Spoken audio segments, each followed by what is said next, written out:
సిద్దిపేట జిల్లా హుస్నాబాద్ పాలిటెక్నిక్ కళాశాల ఆవరణంలో విద్యార్థులు వినూత్న నిరసన తెలిపారు. రాష్ట్ర ప్రభుత్వం టెక్నికల్ ఎడ్యుకేషన్ ను శక్తి శాఖలో విలీనం చేయవద్దంటూ మానవహారంగా ఏర్పడి ఆందోళన వ్యక్తం చేశారు. శక్తి శాఖ ఏర్పాటు చేసి అందులో ఐటీఐ, పాలిటెక్నిక్ డిపార్ట్మెంట్లను విలీనం చేయడంతో తమకు ఎలాంటి ఉపయోగం లేదని విద్యార్థులు అన్నారు. శక్తి స్కీమ్ కు బదులు పాలిటెక్నిక్ అనంతరం బీటెక్ లో ప్రవేశానికి సీట్ల సంఖ్యను పెంచాలన్నారు. విద్యాశాఖ మంత్రిగా ఉన్న రాష్ట్ర ముఖ్యమంత్రి విలీన ప్రక్రియను ఉపసంహరించుకొని జీవో నెంబర్ 97ను వెనక్కి తీసుకోవాలని డిమాండ్ చేశారు.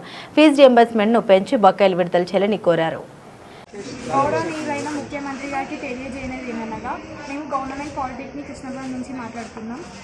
ఏదైతే జియో 97 అనే స్కీమ్ని మీరు ఇంప్లిమెంట్ చేశారో అది మాకు వెనక్కి తీసుకోవాలని కోరుకుంటున్నాం.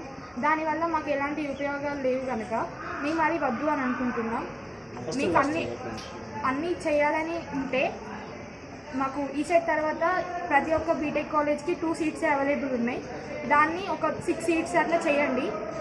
ఫీ రియంబర్స్మెంట్ని పెంచండి. ఇవన్నీ చేయండి. మాకు ఈ శక్తి స్కీమ్ వల్ల ఎలాంటి ఉపయోగాలు లేవు కనుక మాకు ఈ శక్తి స్కీమ్ అనేది వద్దు. ఈరోజు మేము శక్తికి ప్రొటెస్ట్ చేసినాం, మాకు అది వద్దు అని. ఎక్కడున్న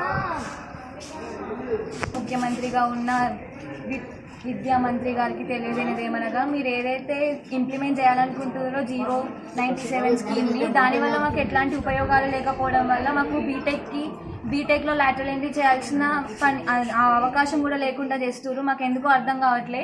మా పేరెంట్స్ ఎన్ని హోప్స్ పెట్టుకున్నారో అవన్నీ ఇప్పుడు మీ వల్ల పోతున్నాయని మా ఫీలింగ్.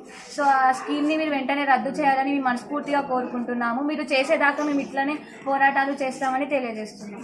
మా ఈ సిద్దిపేట జిల్లా హుస్నాబాద్ మండలం ఈశ్వనగర్ పాలిటెక్నిక్ కాలేజీలో ఈరోజు శక్తి గురించి ప్రొటెస్ట్ చేయడం జరిగింది. ఇది ఎందుకంటే మన జియో ప్రకారం 97 అనేది ఒక శక్తి స్కీమ్ అనేది పట్టుకొచ్చారు. ఇది ఎందుకంటే ఐటీఐ అలాగే మరియు డిప్లొమా ఈ 2 కోర్సులను మెర్జ్ చేసి మీరు ఒక యూనివర్సిటీ పెడదాం అనుకుంటున్నారు. అది మాకు అంగీకారం కాదు. ఎందుకంటే మేము దీనికి మా పాలిటెక్నిక్ అనేది ఈ విద్యను మేము 3 సంవత్సరాలు చేసి మళ్ళీ తర్వాత బీటెక్ ద్వారా లాటరల్ ఎంట్రీ వెళ్ళాలనుకుంటున్నాం. కానీ మీరు ఈ పాలిటెక్నిక్ అనేది మీరు ఇక్కడికే ఆపేస్తే మాకు జాబ్స్ అనేది డిప్లొమా మీద జాబ్స్ అనేది మేము రాయడం జరగదు.